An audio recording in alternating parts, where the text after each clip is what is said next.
battle line. So he's in big trouble. But he had practiced, Scheer had practiced something he called a battle turn. There's a German name about this long. And it meant, it was a tricky thing to do because the timing was so critical. It meant that each ship in the column, it's a column of ships, would turn at the same time and execute a 180-degree turn. Now this is a tricky business. It depends, you've got to have the right spacing, you've got to get the signal to the right people and all, but the German fleet had practiced this because in what Scheer hoped would be the unlikely event that he ran into the entire British fleet, he knew he couldn't win. So he told, he had practiced this maneuver and it worked. He did it. He didn't lose a single ship. It took a bit of a pounding, but he didn't lose a single ship. The British, on the other hand, had yet another battle cruiser with the main body, and it too blew up, and I have a picture of that. So Scheer now has turned his fleet around, and Jellicoe's trying to chase him. And he loses sight. They're all probably inordinately so worried about torpedoes. The torpedo had come in to naval warfare around 1900. They're worried about the ships being subject to a torpedo attack. So Jellicoe really doesn't press the attack. He tries to stay parallel with Scheer. But Scheer stays away from him, of course. And Jellicoe doesn't have aircraft, he doesn't have a Zeppelin, he has no way of knowing where they are. And so he's trying to stay between. The position he's in is great because he's between the Germans and their anchorage. And they've got to go back to their anchorage, otherwise they'll never get home. So he's in a great position. Unfortunately, he never quite catches them. He goes too far south, and Scheer comes in behind his fleet, crosses this line, and is able to get safely back to their anchorage. And that's the end of the battle. So, of course, Scheer had never intended to take on the entire British fleet. That would have certainly been a great victory. That would have been for Jellicoe, Nelson, and Trafalgar, but Scheer wasn't about to sacrifice his entire fleet. So all he wanted to do was get away, and he did. He did it very successfully and cleverly. This is the third British battle cruiser. It was inaptly named HMS Invincible. It too blew up, caught by a couple of shells that hit it in the wrong place and sank it. So that was the end of the Battle of Jutland. The German fleet did sustain considerable damage. This is one of Hipper's battle cruisers. They've lost the turrets, and you can see the terrible damage. But they were built very well by Krupp, and they sustained the damage. They were better armored than the British battle cruisers, and they lost people, but they managed to sustain to make it back to port, except for the loot salvage, which had to be sunk. So the casualties were much on the side of the British. They lost. Each of those ships had well over 1,000 men in them, so they just on the battle cruisers alone they lost 4,500 killed. Some were wounded. Actually, some were captured by part of the fleet. They lost the 3 big battle cruisers. The Germans lost a single battle cruiser, and they lost a pre-dreadnought battleship. So, in terms of any arithmetic you care to perform, the Germans won the battle. The tonnage sunk on the British side was about double what it was sunk on the German side. So from a practical standpoint, it was a German victory. I have a film clip, but I'm running out of time. I'll just show you part of it. I hope you can see it. As I say, it's not the best. We're talking photography that's almost 100 years old, so but it'll give you a flavor of what it looked like. On the morning of May 30th, 1916, the British Grand Fleet at Scapa Flow is roused into action 4 days ahead of schedule. On orders from Admiral of the Fleet Jellicoe, the ships begin fueling up. The new oil burners, the older, more numerous coal burners. 350 men loading 325 tons of coal an hour.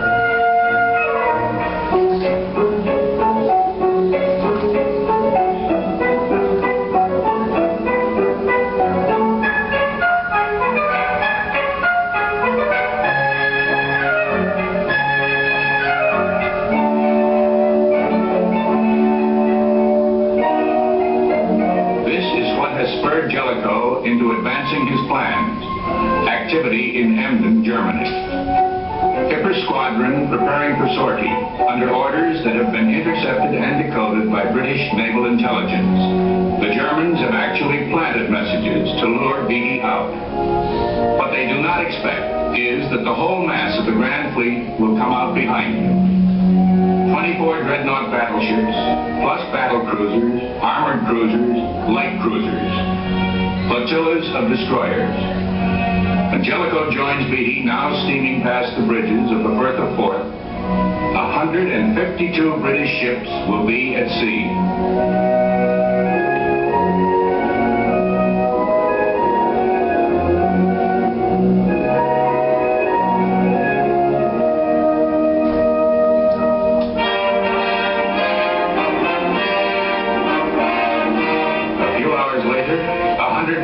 German ships, Hipper, the bait, followed by Shear, the hunter.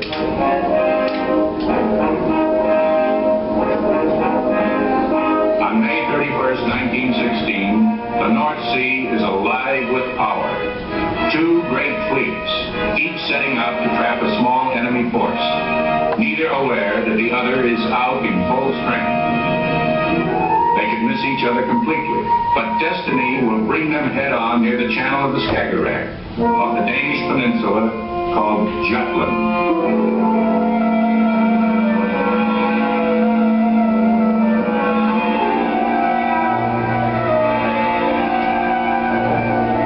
At 2:20 p.m., destiny appears, a neutral Danish steamer named the Fjord. For the German scouting force, it is a target of opportunity. Two German destroyers will approach her and send out a boarding party to search for contraband that might be headed for an Allied port.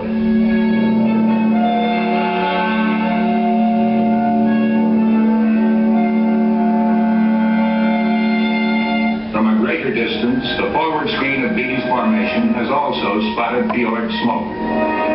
Steaming on to investigate, the light cruisers Phaeton and Galatea will come into the range of the German guns.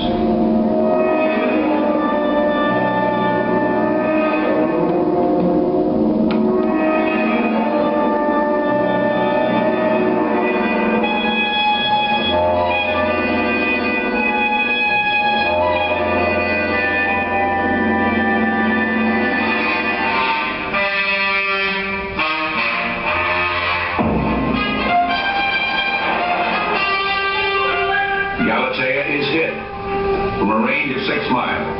At the first word of contact, the two battlecruiser commanders, Beatty and Hipper, order action stations, form battle lines, and head for each other. Both eager to settle a score they left unfinished 16 months earlier at Dogger Bank.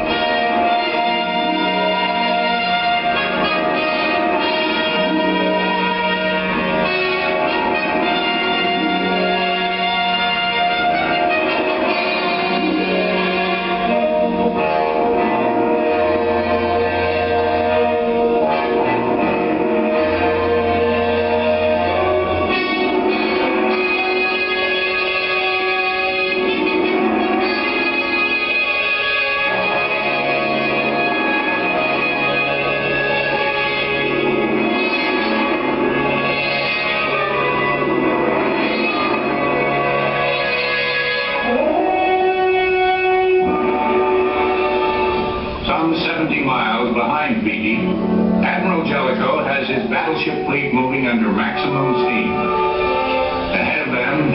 dispatches 3 of his own faster battle cruisers. They are hurrying to the support of Beatty, whose flagship Lion is now leading the pursuit of Hipper, straight toward the German trap. Altering course, Beatty signals to his fleet, "Follow the Lion." But, as at Dogger Bank, the signals are not properly relayed. Leaving his battleships astern, Beatty rushes into action with his force divided.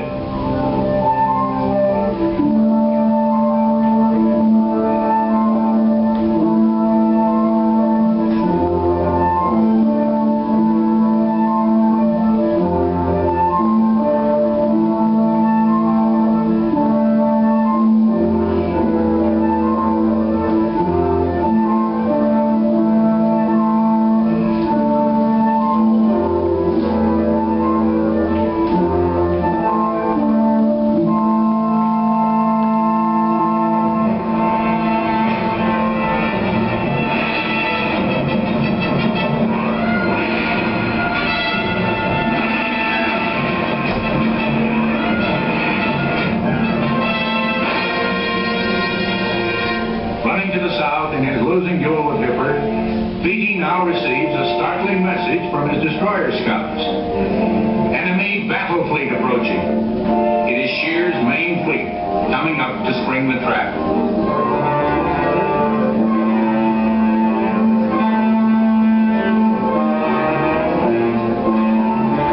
Faced with heavy odds, Beatty had... Sorry to have to cut it short. It's pretty interesting. This documentary was made back in the 50s. The narrator you may recognize is Robert Ryan. That's pretty much, wait a minute. Oh. Okay. There's a kind of a walk-off slide here. Was it a British defeat or a victory? Well, in terms of number of ships lost, number of men who died, etc., it was certainly a British defeat. In terms of strategic value, well, the Germans never came out again, never risked another major fleet action, and so from that standpoint, it was a victory. It forced the Germans into unrestricted submarine warfare, which of course eventually brought the United States in, guaranteeing a German defeat. So that's all I have. I'll be glad to answer any questions in the short time we have left.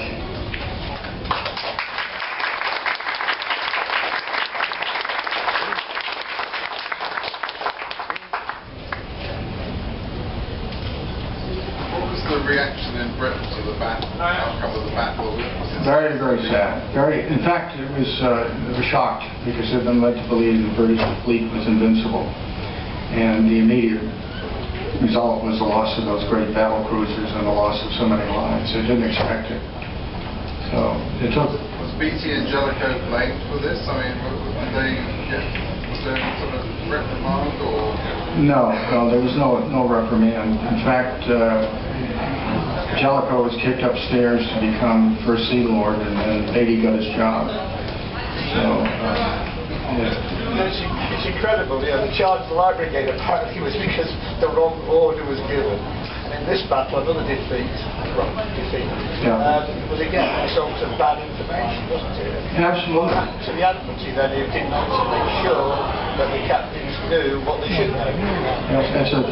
That's why it's been such a controversy for so many years, and it's still being studied, exactly what happened, because the results were so disastrous to the British.